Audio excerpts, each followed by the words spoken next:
Alice's Adventures in Wonderland. Alice's Adventures in Wonderland is an 1865 English children's tale by Lewis Carroll.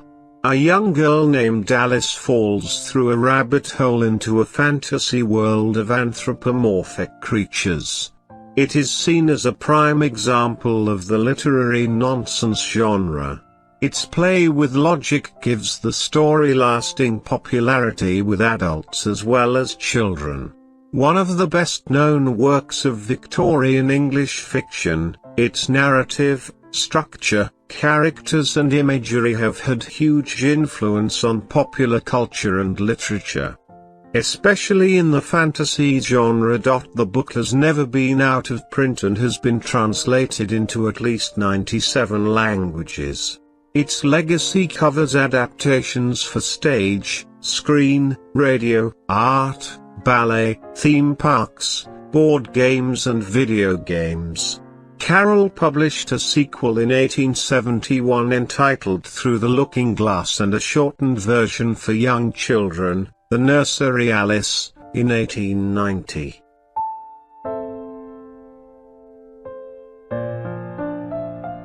All in the Golden Afternoon. Alice's Adventures in Wonderland was published in 1865. It was inspired when, 3 years earlier on the 4th of July, Lewis Carroll and the Reverend Robinson Duckworth rowed up the River Isis in a boat with 3 young girls. This day was known as the Golden Afternoon, prefaced in the novel as a poem. The poem might be a confusion or even another Alice tale, for it turns out that particular day was cool, cloudy and rainy.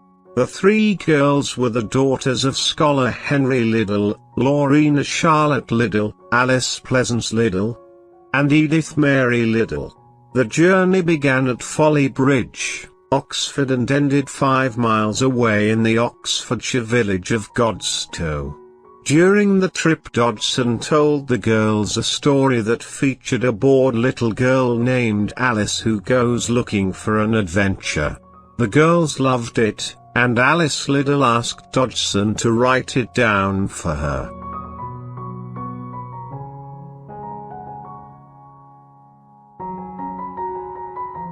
Alice's Adventures Underground. Carroll began writing the manuscript of the story the next day, although that earliest version is lost. The girls and Dodgson took another boat trip a month later, when he elaborated the plot to the story of Alice, and in November he began working on the manuscript in earnest. To add the finishing touches, he researched natural history in connection with the animals presented in the book, and then had the book examined by other children, particularly those of George MacDonald. Though Dodgson did add his own illustrations, he subsequently approached John Tenniel to illustrate the book for publication, telling him that the story had been well liked by children. On the 26th of November 1864, Dodgson gave Alice the handwritten manuscript of Alice's Adventures Underground, with illustrations by Dodgson himself, dedicating it as a Christmas gift to a dear child in memory of a summer's day. Some, including Martin Gardner, speculate that there was an earlier version that was destroyed later by Dodgson when he wrote a more elaborate copy by hand. Before Alice received her copy, Dodgson was already preparing it for publication and expanding the 15,500-word original to 27,500 words. Most notably adding the episodes about the Cheshire Cat and the Mad Tea Party.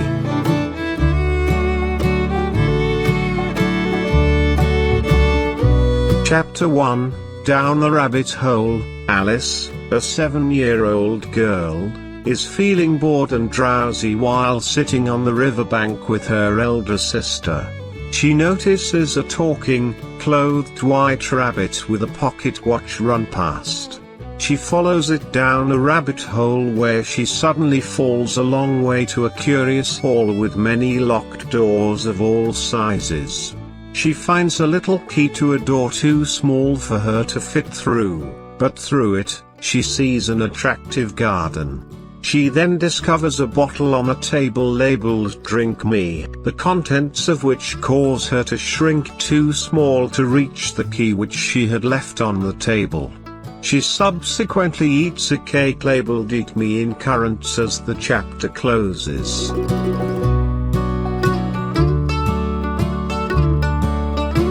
Chapter 2, The Pool of Tears. The chapter opens with Alice growing to such a tremendous size that her head hits the ceiling. Unhappy, Alice begins to cry and her tears literally flood the hallway.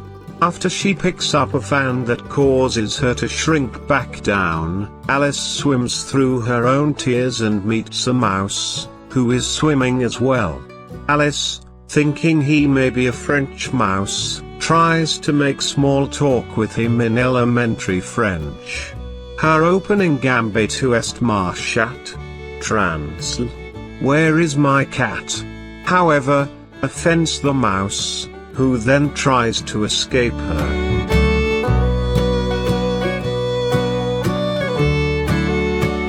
Chapter 3, The Caucus Race and a Long Tail.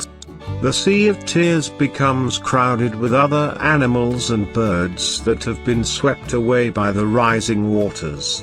Alice and the other animals convene on the bank and the question among them is how to get dry again. Mouse gives them a very dry lecture on William the Conqueror. A dodo decides that the best thing to dry them off would be a caucus race, which consists of everyone running in a circle with no clear winner. Alice eventually frightens all the animals away, unwittingly, by talking about her cat.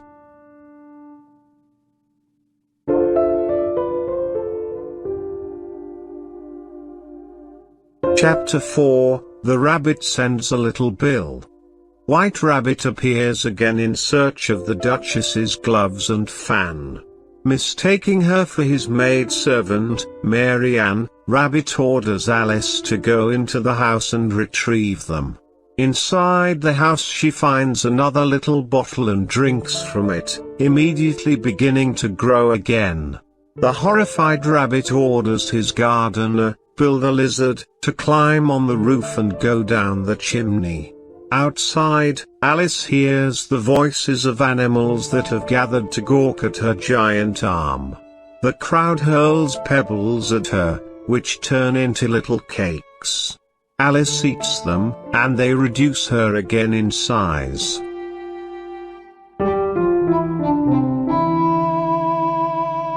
Chapter 5, Advice from a Caterpillar. Alice comes upon a mushroom and sitting on it is a blue caterpillar smoking a hookah. Caterpillar questions Alice, who begins to admit to her current identity crisis, compounded by her inability to remember a poem. Before crawling away, the caterpillar tells Alice that one side of the mushroom will make her taller and the other side will make her shorter. She breaks off 2 pieces from the mushroom. One side makes her shrink smaller than ever, while another causes her neck to grow high into the trees, where a pigeon mistakes her for a serpent. With some effort, Alice brings herself back to her normal height. She stumbles upon a small estate and uses the mushroom to reach a more appropriate height.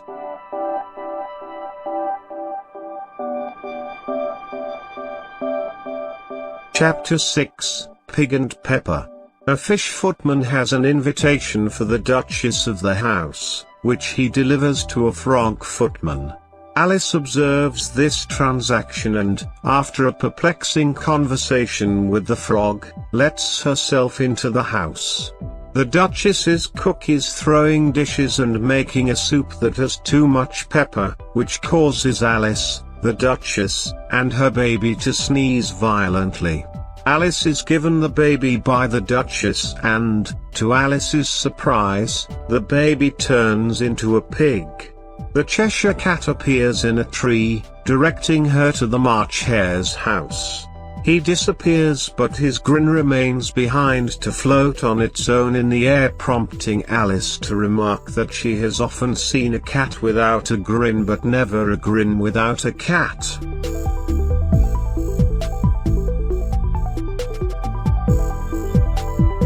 Chapter 7, A Mad Tea Party. Alice becomes a guest at a mad tea party along with the March Hare, the Hatter, and a very tired Dormouse, who falls asleep frequently only to be violently awakened moments later by the March Hare and the Hatter.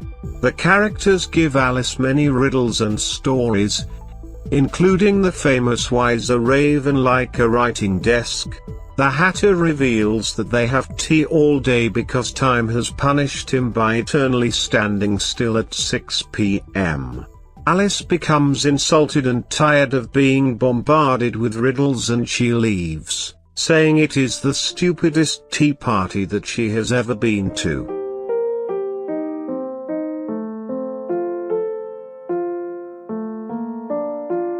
Chapter 8, The Queen's Croquet Ground. Alice leaves the tea party and enters the garden, where she comes upon 3 living playing cards painting the white roses on a rose tree red because the Queen of Hearts hates white roses. A procession of more cards, kings and queens, and even the white rabbit enters the garden. Alice then meets the king and queen. The queen, a figure difficult to please, introduces her signature phrase "off with his head," which she utters at the slightest dissatisfaction with the subject. Alice is invited to play a game of croquet with the queen and the rest of her subjects, but the game quickly descends into chaos. Live flamingos are used as mallets and hedgehogs as balls, and Alice once again meets the Cheshire Cat. The Queen of Hearts then orders the cat to be beheaded, only to have her executioner complain that this is impossible since the head is all that can be seen of him. Because the cat belongs to the Duchess, the Queen is prompted to release the Duchess from prison to resolve the matter.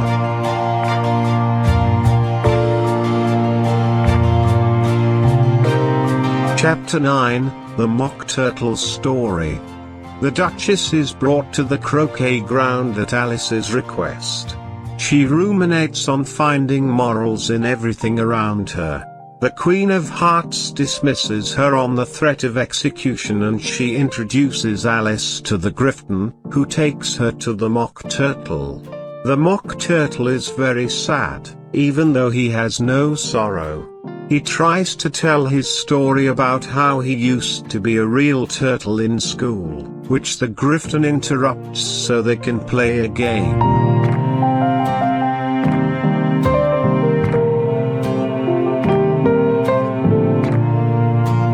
Chapter 10, Lobster Quadrille. The Mock Turtle and the Griffin dance to the Lobster Quadrille, while Alice recites "'Tis the voice of the lobster." The Mock Turtle sings them beautiful soup, during which the Griffin drags Alice away for an impending trial.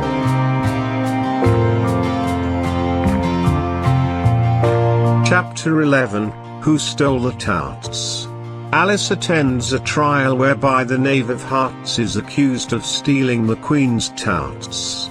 The jury is composed of various animals, including Bill the Lizard. The White Rabbit is the court's trumpeter, and the judge is the King of Hearts. During the proceedings, Alice finds that she is steadily growing larger. The Dormouse scolds Alice and tells her she has no right to grow at such a rapid pace and take up all the air. Alice scoffs and calls the Dormouse's accusation ridiculous because everyone grows and she cannot help it. Meanwhile, witnesses at the trial include the Hatter, who displeases and frustrates the king through his indirect answers to the questioning, and the Duchess's cook.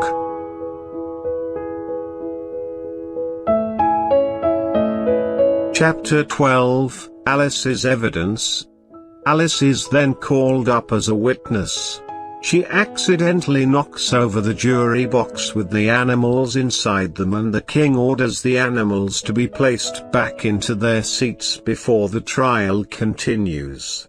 The king and queen order Alice to be gone, citing Rule 42, but Alice disputes their judgment and refuses to leave. She argues with the King and Queen of Hearts over the ridiculous proceedings, eventually refusing to hold her tongue, only to say in the process, "It's not that I was the one who stole the tarts in the first place." Finally, the Queen confirms that Alice was the culprit responsible for stealing the tarts after all, and shouts, "Off with her head."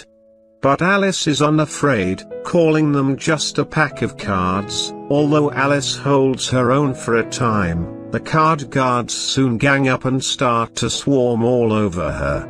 Alice's sister wakes her up from a dream, brushing what turns out to be some leaves and not a shower of playing cards from Alice's face.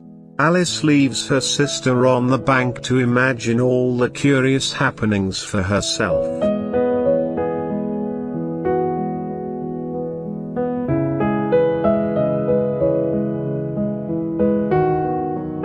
Martin Gardner and other scholars have shown the book to be filled with many parodies of Victorian popular culture, suggesting it belongs in spirit with W.S. Gilbert and Alfred Sellier's Topsy-Turvydom. Most of the book's adventures may have been based on or influenced by people, situations, and buildings in Oxford and at Christ Church. For example, the rabbit hole symbolized the actual stairs in the back of the Christ Church's main hall. A carving of a griffin and rabbit, as seen in Ripon Cathedral, where Carroll's father was a canon, may have provided inspiration for the tale. In the 8th chapter, 3 cards are painting the roses on a rose tree red, because they had accidentally planted a white rose tree that the Queen of Hearts hates.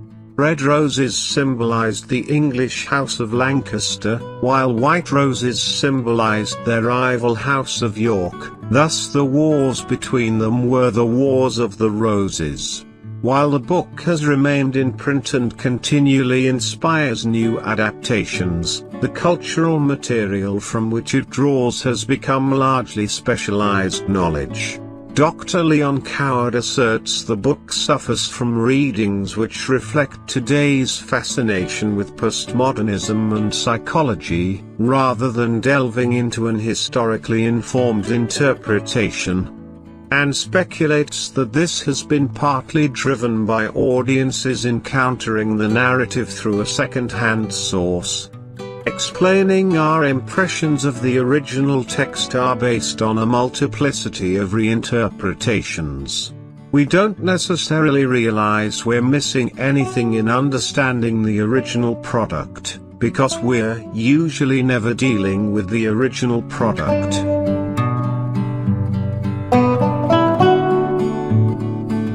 The book Alice in Wonderland was not named in an 1888 poll of the publishing season's most popular children's stories. However, many newspapers at the time declared the novel exquisitely wild, fantastic, impossible. Towards the end of the 19th century, Sir Walter Besant wrote that Alice in Wonderland was a book of that extremely rare kind which will belong to all the generations to come until the language becomes obsolete. In 2014, Robert McCrum named the tale one of the best loved in the English canon, and called it perhaps the greatest, possibly most influential, and certainly the most world-famous Victorian English fiction. A 2020 review in Time states, the book changed young people's literature. It helped to replace stiff Victorian didacticism with a looser, sillier, nonsense style that reverberated through the works of language-loving 20th century authors as different as James Joyce, Douglas Adams and Dr. Seuss.